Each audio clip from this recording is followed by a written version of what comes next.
Welcome back, humor consumers, to the Life Happens, Laugh Anyway podcast. I'm comedian Tracy DeGraff. And I'm Cathrine, co-host and bestie. Well, welcome to the Pod Lab, Cathrine. Here we are again. Episode 122. Yep, we're rolling along. Yeah, that's a big deal. It's a nice day today. It's Monday, and it's cloudy and rainy and cold. It's quite cold. Yeah, real nice. Yeah, we're recording in May. Today is monsters. Today is May Day. It's May 1st. Yeah. And it's cold. It's like 40-some degrees in the Chicago area, and we're ready for summer. But yeah, all that to say, we're traveling today to Texas. We're going to be talking about the crazy thing that happened in Waco, Texas, back in 1993. And everybody knows what I'm talking about. Yes. For the most part, that goofy, crazy nut job, David Koresh, whose real name was Vernon Howell. Well, I'd change it too if that was my name. Vernon? I'm not so much, but the combination. Vernon Howell sounds like not a cult leader. If we knew him as that, we would associate him as a cult leader. Okay, but David Koresh's cult was called the Branch Davidians. Right. So if it was Vernon Howell, they would be the Branch Vernonians. That doesn't sound cultish to me. Well, I guess not. Yeah. Anyway, we're going to be talking all about it today, friends, so stay tuned for the whole podcast. We've got some takeaways, as always. We're going to review what happened, in case you forgot, because there's some little details that I learned in doing the research for today. B, we're going to talk about why it's important to know the Bible. Yes. It's important Very to important. know the Bible. And it's also important to question your leaders. Absolutely. And if there's a leader out there that you ask, you question their motives or you question what they're teaching and they freak out on you. They rebuke you. Yeah, run. Yeah. Run as fast as you can. Yeah. And maybe even dial 911. That's a thought. Finally, we're going to talk about how there are three sides to every conflict. There's, his side, her side, and the truth, or however you want to say it. But we're just going to talk about all these different factors that happened with Waco, Texas, and that big siege with the Branch Davidians. We're going to close with an inspirational scripture verse that Cathrine has picked out. And then we're going to give you a little call to action. So, this is going to be a fun ride. Stay tuned for that. It's easy. Yeah, for real. All right. I'm going to call up our scripture, by the way, while you're diving in. Well, our friend Janine tipped us off and said, hey, I watched this Waco thing. And she said that we should watch it and perhaps do a podcast on it. So when we were preparing for our 90s thing, I was preparing for this is what it was. And I got way sidetracked with the 90s. And anyway, we ended up with that. But so we took kind of a deep dive into this because there's a lot to be said about what happened. And this was in 1993. So now we're 20. One of the documentaries said that it was 25 years. Well, it'd be 30 years, wouldn't it? 93 to 23? Yeah, but one of the documentaries when it was made was 25 years. And I think that one was Waco, the Lost Siege. But the really in-depth documentary was Waco, the American Apocalypse. Yeah, I watched that one. I did too. Yeah. All right. Well, So what say you, Cathrine? Let's say, for example, that somebody that is listening knows nothing about what happened. Let's put it into a nutshell. Just tell them what happened.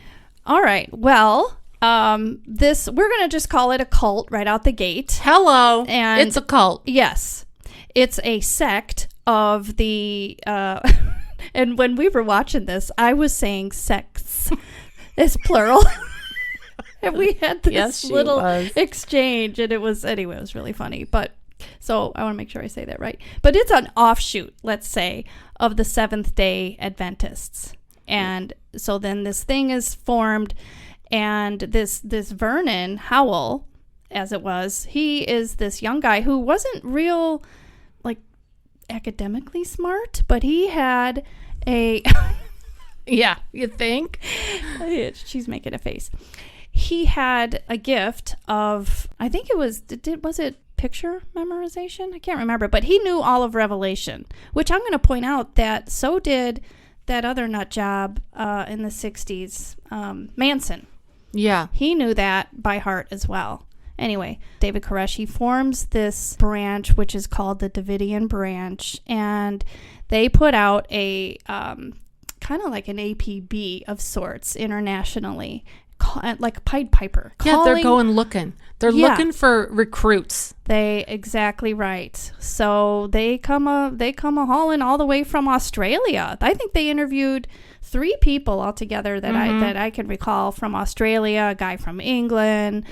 I mean, these people came from, and then the one woman was from North Carolina. This Kathy woman, I don't know where she came from, but she moved to Texas, she says, to follow this guy. That's how charismatic this guy is. Okay, side note, I don't know if you found this in your research, but did you know that his mother was 14 when she had him? Oh, that does sound familiar. Yeah. I mean, she was 14 years old when she gave birth to him, and it didn't work out with the father because he was young as well. Mm-hmm. And then she got married to somebody else, and then he was abusive to David, Vernon, whatever. And on along down the line, during the big siege, did you see where she was trying to coordinate with the lawyer to negotiate with him to get him out alive because she just wanted him to live. Yeah. And that didn't work out. Mm-hmm. So that was in 93. Obviously, we know how that ended. We're going to get to that in a minute. But then fast forward, she was murdered by her sister. Oh, really? Hello. Oh, my gosh. Yeah. Ooh. Something weird in the DNA, maybe. That's what I'm getting at. Yes. Thanks for picking up what I'm throwing down. Yeah. You are picking up what I'm throwing down. Yikes. The sister was 10 years younger than her, and she was mentally ill. And this older sister, who was David's mother, she was trying to get her to the doctor.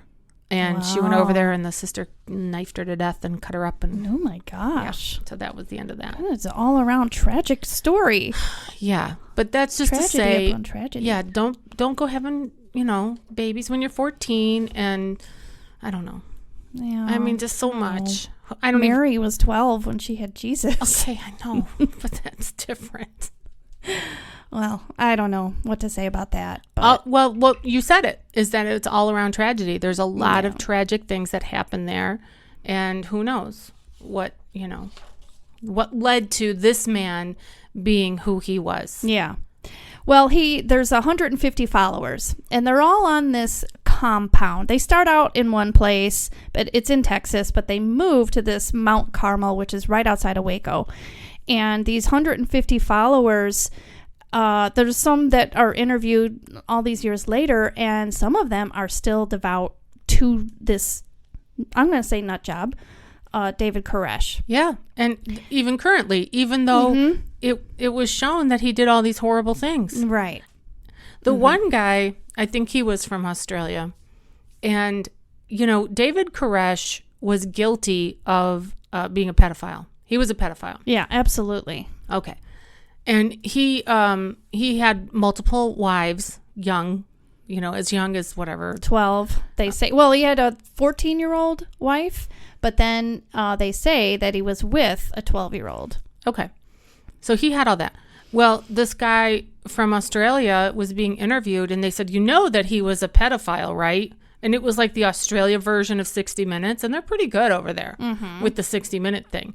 And the Australia 60-minute lady is like, the pedophile, right? Whatever the accent is. And here's what the guy says. He says, yeah, I know. I know he's a pedophile, but that's like calling God a pedophile. Oh. So he equated God with this man. And that is where the nut Yeah, is. Exactly. Right.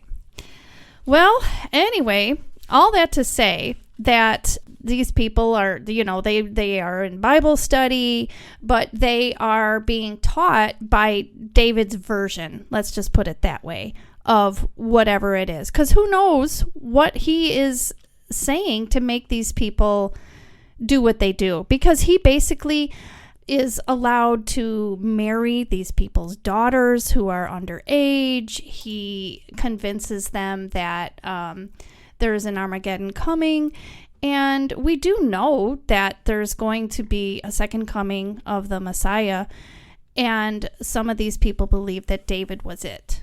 And so, well, he was using brainwashing. Yeah. He was totally brainwashing them. He, what do you call that when they take them away and he isolated them. Mm-hmm. He took them away from their families and put them in the middle of Waco, Texas, in a bunch of fields where there was nothing. Yeah. And then he sat them down and taught them endlessly for hours and hours. And during their little teaching sessions or let's just call it what it is. During their brainwashing sessions, those people, it was mandatory that you show up. You couldn't leave. Couldn't go to the bathroom. Nope. If your kid wiggled or squiggled, they were reprimanded right there. If you scratched your nose and it wasn't allowed, you got reprimanded.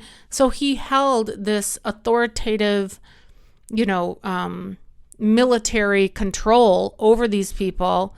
And then when guns got involved, I think that he was intimidating. Absolutely. And by the way, this one Australian woman, her name is Liz, and she left Australia to go follow this guy, but she's not there very long at all. And she says, well, this is getting weird now. And she had, in the meantime, while she was there, though, she falls in love with this other guy. I think his name is David as well. No, his name is Mark, with a French last name. Oh, right, like his best friend. And he was David's best friend, but then he's his ultimate enemy. Right, because they saw the writing on the wall. They did, right. And but what's her name? Liz had left first. But Mark stayed a little bit longer. But when David starts telling him that he was with a 12-year-old, Mark is definitely backing off and for sure leaves when all the guns are coming. So he has an inside perspective of David's mind, because he knows that basically he's going to be a martyr. All of them are going to be martyrs. Right. And so they're preparing for an Armageddon, and this Mark knows that. So at some point, he alerts the authorities, and in the meantime, there's a leak somehow, and it gets to the local Waco Tribune Herald paper, and now they're starting an investigation. And at the same time, somehow the ATF the local sheriff, the sheriff that's in town, basically, this guy named Larry something, I think. Anyway, he's notified, and he's the one that notifies the ATF, I believe. But either way, now that you could see already, there's too many people that are involved in this. Yeah. And so the ATF, they want to go in and do a surprise raid on this compound on the grounds of children being molested and illegal weapons. Right. And by the way, Texas at the time, I don't know what it is now, but they were one of the states that had like tons of guns anyway. And so they were known for that. So that's kind of the compound's defense. Like, hey, this is America. We've got the rights. But the thing is that they were making these weapons into weapons they're not supposed to be. I guess like semi-automatic to automatic or something like that. I don't understand all the stuff. But then they were also preparing with like gas stuff, and they were making grenades and bombs and so forth.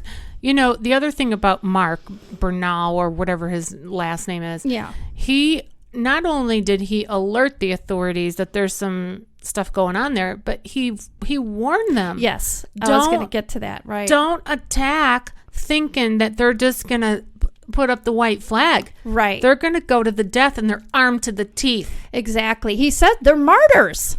And they didn't believe him. Well, obviously they didn't believe him, or they wouldn't have done what they did, because they were not expecting that kind of an exchange at all. Right. And he warns them again. Now, I'm fast forwarding to when it's on the news. He's back home in Australia, and he calls them. He says, don't do that, because they're prepared more than you think they are. Right. But they still go ahead. So here's the problem. The problem was too many organizations were involved. They had the ATF, they had the FBI, they had special negotiators with the FBI. They had a thing called, I don't know where I put it now, something, all these titles, hostage something. They had another organization, and I can't remember the name of it, but they are the absolute last resort when things are really, really bad. So these guys are ready for battle. They come in with tanks. So you have the one guy in the ATF organization. He's a special agent, and he's been negotiating with David Koresh from the beginning. They've got a rapport going. They've got a relationship. David is actually, if you ask me, it sounds like he's making sense. He's like, don't do this. We have a right to practice our own religion and this and that. But on the other hand, they know that there's pedophile stuff going on. They know there's illegal weapons, so they're going to move forward. Well, in the negotiation, they were. I think that David Koresh had that God complex, like he. Oh yeah, for sure. So they were feeding his ego by saying, "We're going to put your manifesto or your recording on Christian radio, and we'll put it out there." Right. So they're trying to nurture or feed or whatever his ego, so that he'll want that more than he wants to stay in that compound. Yeah, right. And so they do put his broadcast out there, and they put it on this Christian radio station. But then afterward, David Koresh says, yeah, no. He says, God has told me to wait and to not come out. Oh, yeah. So they'd been had. Right. Yeah. And one of the agents said, how do you negotiate with a man who is claiming to wait for the ultimate God Almighty's authority? How do you negotiate with that? Because he is seeking divine counsel, supposedly. So that's going to be tough. You know, when you and I were watching the one documentary together, and they were talking about how do you pronounce his last name? Yeah. And is it Koresh? The news people and the negotiators, they weren't sure. And so they just asked him. Yeah. Pronounce it. Yeah. And he said, have you ever been with anybody when they died and took their last breath and they go, shh? Yeah. He Creepy. said, this is how you pronounce my last name. It's Koresh. Yeah. That should have been the clue. Yeah. He's nuts. Just freaked me out. He's nuts. Well, and they know that. So he's a narcissist. Hello. He's one of the psychiatrists who had to profile him said that he's a combination of mentally ill, a narcissist, and a pedophile? Well, no, cunning psychopath. Oh, but wow. yeah, he was a pedophile, but I'm talking psychologically a cunning psychopath and mentally ill, all those things. Yeah. So that's what they're dealing with. And yet, okay, so now we have that other organization that I just mentioned with the hostage negotiation. We've got that one, and we've got the rescue one that's come in. Right, with the tanks. And they are saying somebody's on the phone with Koresh, and he's negotiating with him. And by the way, this new negotiator has to take over from the other exhausted ATF negotiator who had a real good thing going with David Koresh. But he's exhausted. We got to send in this specialized group.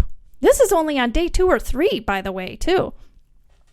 And also, I think we forgot to say that it goes bad from the get-go. They are supposed to be doing a surprise attack on the compound, but what happens is there's a leak. One of the reporters asks the mailman, who they find by the compound, directions because they're lost, and the mailman says, "Well, why? Whatever for? Why do you want to know?" Tell me. The journalist actually says, "Oh, there's going to be a raid there today." Idiots. Well, sorry. Yeah. Well, anyway, so the mailman happens to be one of the believers, one of the Davidian people, and he goes and he tells David Koresh. He makes a phone call. Well, the ATF had a special undercover agent Right. there, and he overheard this, and so he goes. So already you could tell all of this, this confusion going on. He slips away to, I guess there was a undercover little secret place he could go to. Yeah. And he then tells the authorities that he's working for. Hey, they know.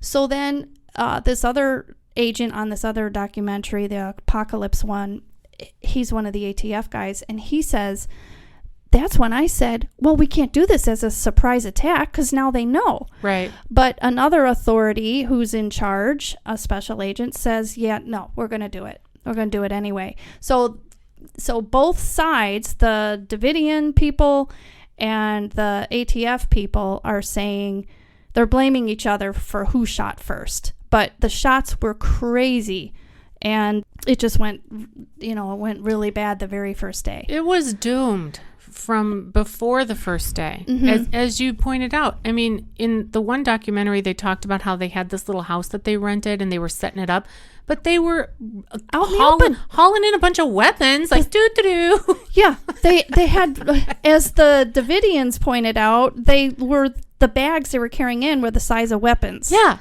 So, I mean, you would think that they would set up some sort of let's do this under the cover of darkness. Or I kind of wonder if the FBI people or ATF, whatever, thought, well, these people are dumb because they're in a cult. So we're going to just do dumb things too because they're not going to know. Oh, however, they should have known because they had people who were in there.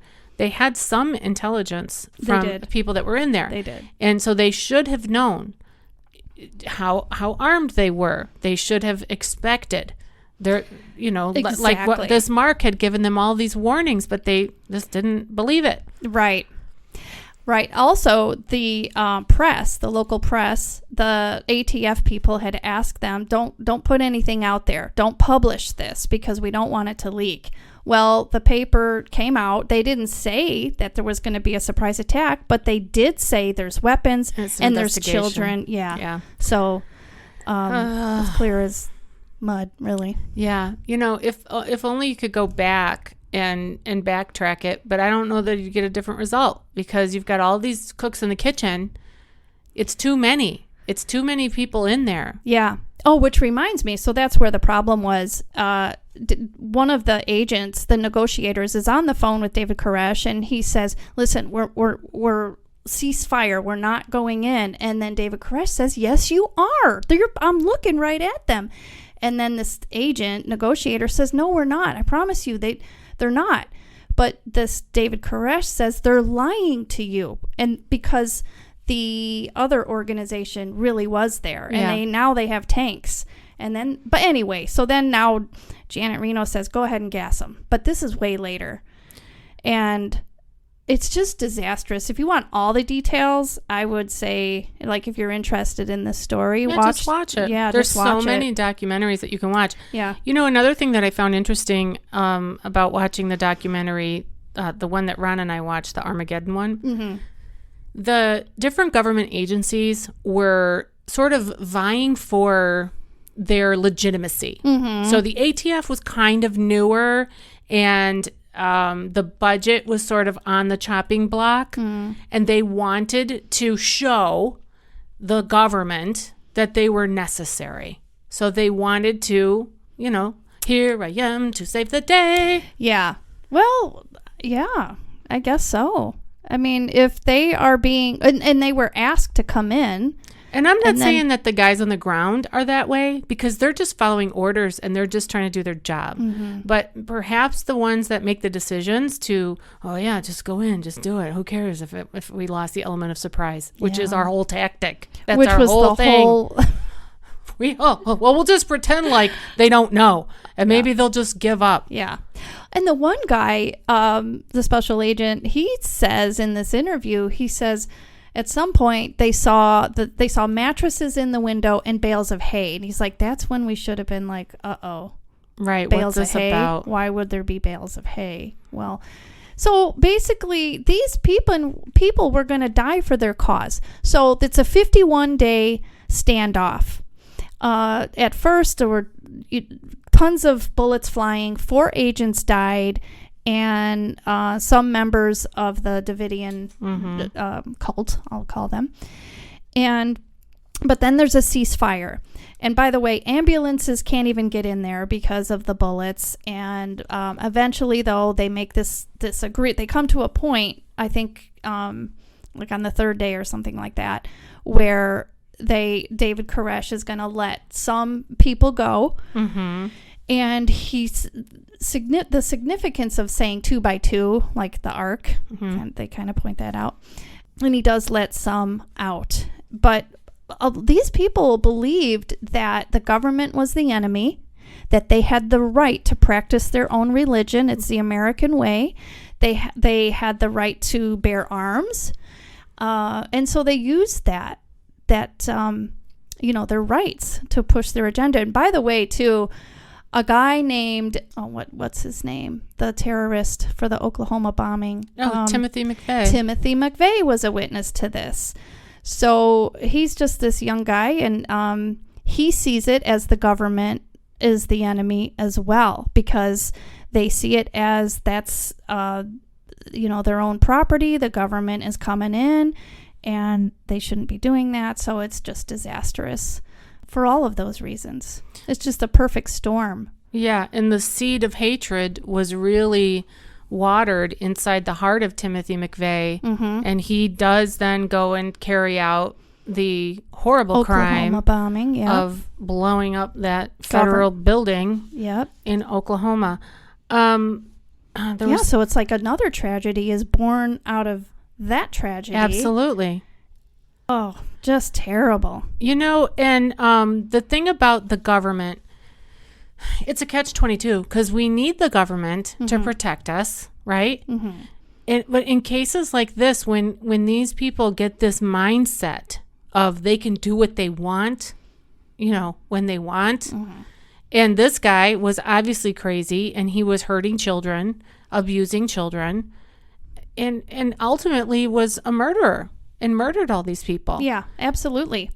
And the warrant that the ATF had was legitimate. It was about the weapons. And as soon as they hear those shots fired, and they could tell what kind of bullet or gun it was coming from or whatever, so they knew that they were correct in being there at least. But everything else was disastrous. So this 51-day standoff ends in a big old fire that the Davidians, I believe, set, because they were not going to come out. They were going to die for their cause.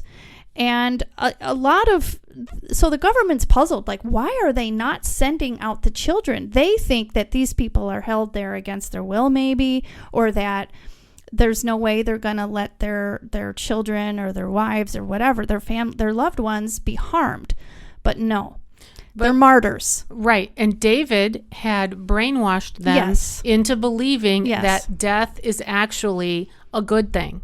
Yes. Because they're going to die for this cause, and then they're going to be in paradise, and it's all going to be great. They're going to have the best life. And the bales of hay that you had mentioned earlier, that was the tinder. They were setting up around the building something dry and fire, flammable. Yeah. That they could then pour gasoline on and start on fire. Now, there is debate on both sides. Who started the fire? Right. Well, some say it was the gas that was coming in from the tanks. Others say that's impossible. It couldn't happen. The fire investigation that happened afterward showed that there were 3 different places in the compound where the fire started at the same time. Yeah. So therefore, they resulted that it was the Branch Davidians who started the fire. Right. And David's his words were, "We're not coming out."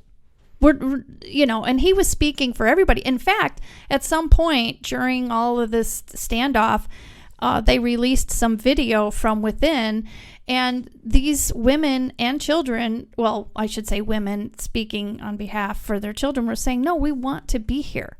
There's nothing wrong. Yeah. We're practicing our own, our religion, and we're here on our own will. But that's brainwashing crazy. In action, though. Obviously, yeah. What a shame, that those families, there were families there. There were moms and dads, and the whole family was there. Yeah. Yeah, the one girl, Heather, I think her name was, in the American Apocalypse one, she was born and raised there. And she saw people killed right before her very eyes.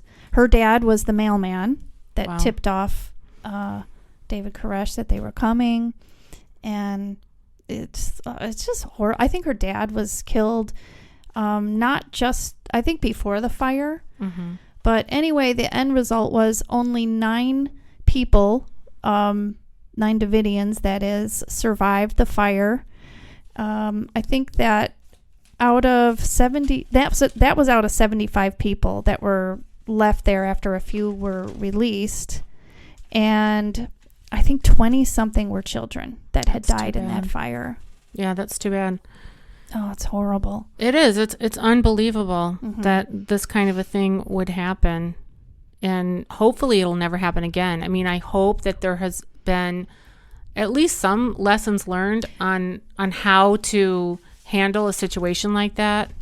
Definitely. I do know this, that now there is let's see. I think there's a new, the ATF now uses dynamic entry only when all other options have been ruled out. The FBI still places greater emphasis on negotiation rather than confrontation. These are just some facts that I wrote down. 8 of the Davidians that did survive out of the 9 were later convicted on firearms charges. Let's see. The federal agents sued the Waco Tribune-Herald and the local TV station, arguing the media was to blame for the failed raid. And the suit was settled by an insurance carrier despite no admission of any wrongdoing. Let's see. A 1996 congressional investigation concluded that the ATF was predisposed to using aggressive military tactics. So those are some... and that brings us to the third point that we said that we were going to talk about, is that there's 3 sides to every conflict. Yeah. So here's the conflict between 2 sides, right? There's the Branch Davidians versus the whole government. Mm-hmm. Yeah. And each side has their perspective. Yeah, the way that they want to handle things, right? And then you have what happened. And then you have the people that reported it, eyewitnesses, the news media, the government spokespeople, the Branch Davidians that were inside, and they all report it from their own perspective. Yeah. So somewhere in that mess is the truth of what really happened. Mm-hmm. And it's really difficult to determine, what went wrong and what can we agree on here? Well, maybe we can agree that this ended tragically for at least several dozen little children who had no decision-making power They're over under their the lives. Control of the so-called grown-ups in their lives. Right. Yeah. So there was that. And then perhaps you could find another way to work it out so that at least the children could be rescued or saved, or I don't know. Absolutely, for sure, because the ATF had investigated for 8 months before they made their move. You would think in that time they'd come up with a better plan, a backup plan, because 8 months to say, we're going to do a surprise raid and have no other plan? The thing of it was, though, they thought that their plan was going to work. I get it. Because of the surprise thing. Mm-hmm. But once they learned that they'd been, found out, they should have said, okay, call it off. Even though we've invested 8 months worth of time and effort and manpower and blah, blah, blah. Money, yeah. We can't accomplish what we thought we were going to accomplish this way. Mm-hmm. So we have to try a different way. Right. But somebody somewhere didn't have the the foresight. Yeah. To do that, which is quite sad. And I'm not sure, who that was, but whatever. That's what happened. To our second point, which was to know the Bible and question leaders, we talked about that. before we started recording, just about the importance of knowing the truth of what God says, knowing the Bible to the best of your ability, study it, know it, and then question these people. Like this David Koresh, he wouldn't even allow his followers to question anything. Right. It was true because he said it was true. Right. Run as fast as you can in the other direction. Definitely run. That Australian woman, she had pointed out that it was definitely unfortunate for his followers, and she feels bad, but at the same time, they should be held a little bit responsible. I quoted what she said. She said, when you hand your will over to someone like David Koresh, you create a monster. Right. And that's exactly what happened. I mean, these people let him have their children, let him have sex with them and marry them. Yeah. And even abuse them. And so, gosh, it's just all around.